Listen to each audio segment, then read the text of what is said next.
Suppose करो कि एक वेक्टर ऐसे होता, ए वेक्टर, और एक वेक्टर ऐसे होता, थोड़ा सा टेढ़ा, बी वेक्टर। अगर बॉडी पे सिर्फ बी, अगर बॉडी सिर्फ बी वेक्टर को एक्सपीरियंस कर रही होती, मतलब अगर सिर्फ बी वेक्टर होता तो ऐसे ही रहता, खाली ए वेक्टर होता तो वो ऐसे ही रहता, मतलब अगर मैं इनको फोर्सेस की तरह भी ट्रीट कर लूं, एनीवे। बट अगर ये दोनों एक साथ एक्ट कर रहे हैं तो इनका जो नेट इफेक्ट है वो कहीं इस तरीके से आएगा। तो मैं इसको बोल देता हूँ क्या, इनका रिजल्टेंट आर वेक्टर। अब ये रिजल्टेंट कैसे आता है, ये डायरेक्शन मुझे कैसे पता चली, वो सब समझने के लिए हम आगे करेंगे ट्रायंगल लॉ ऑफ वेक्टराइजेशन और पैरेललोग्राम ऑफ वेक्टराइजेशन, वो उसमें समझ में आ जाएगा। अभी सिर्फ बात समझ लो मैं कहने की क्या कोशिश कर रहा हूँ, ठीक है, क्वालिटेटिवली समझ लो। अब दो वेक्टर्स का नेट इफेक्ट आया, उसको हमने बोल दिया रिजल्टेंट वेक्टर। अब हम एक तीसरी चीज की और बात कर रहे हैं जिसको हम कह रहे हैं इक्विलिब्रियंट। इक्विलिब्रियंट वेक्टर वो होता है जो रिजल्टेंट के इक्वल बट ऑपोजिट होता है।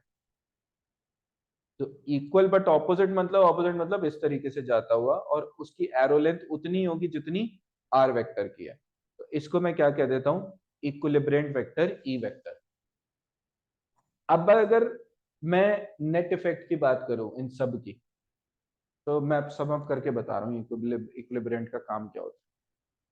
हमने बोला ए वेक्टर और बी वेक्टर का जो इफेक्ट है, नेट इफेक्ट है, उसको हमने क्या कहा, रिजल्टेंट वेक्टर यानी are vector.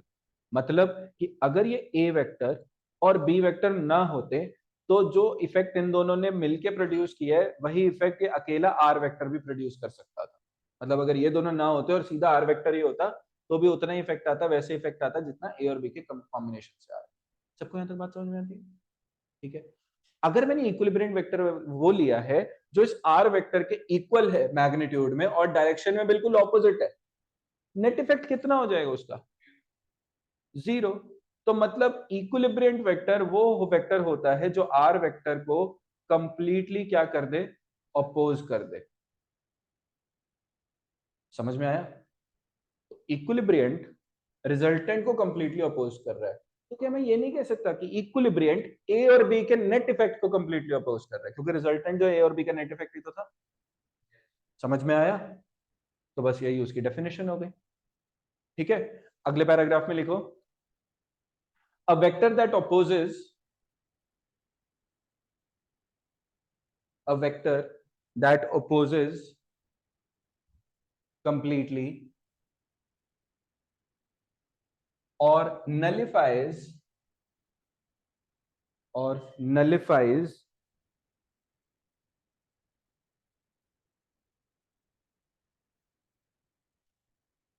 the resultant of two given vectors, nullifies the resultant of two given vectors is termed as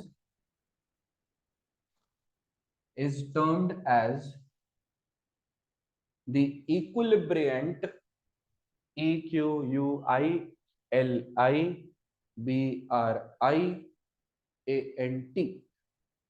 is termed as the equilibriant of those two vectors. तो ये जो भी मैंने डेफिनेशन लिखवाई है ना, इसको मैं विजुअली दिखा देता हूँ वापस। इक्विलिब्रियंट वेक्टर वो वेक्टर है जो दो वेक्टर्स के नेट इफेक्ट को कंप्लीटली क्या कर दे, अपोज कर दे। ये रे वो दो वेक्टर्स हटा दिए, मतलब आर वेक्टर को कंप्लीटली अपोज कर दे। इसी वेक्टर को हम क्या कहते हैं, इन दोनों का इक्विलिब्रियंट, ए और बी का। तो R is resultant of A and B while E is the equilibriant of A. तो रिजल्टेंट ए और बी के नेट इफेक्ट की डायरेक्शन में और उतने मैग्नीट्यूड पे, और इक्विलिब्रियंट ए और बी के नेट इफेक्ट की ऑपोजिट डायरेक्शन में लेकिन उतनी मैग्नीट्यूड। किस किस को ये सारी बकवास समझ में आ गई है?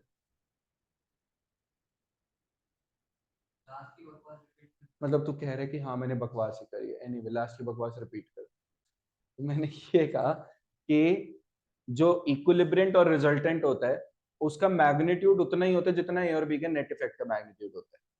फर्क सिर्फ इतना होता है कि रिजल्टेंट ए और बी के नेट इफेक्ट के डायरेक्शन में है और इक्विलिब्रियंट ए और बी के नेट इफेक्ट के ऑपोजिट डायरेक्शन। बस ठीक है, समझ में आ गई बकवास? ठीक, ठीक है।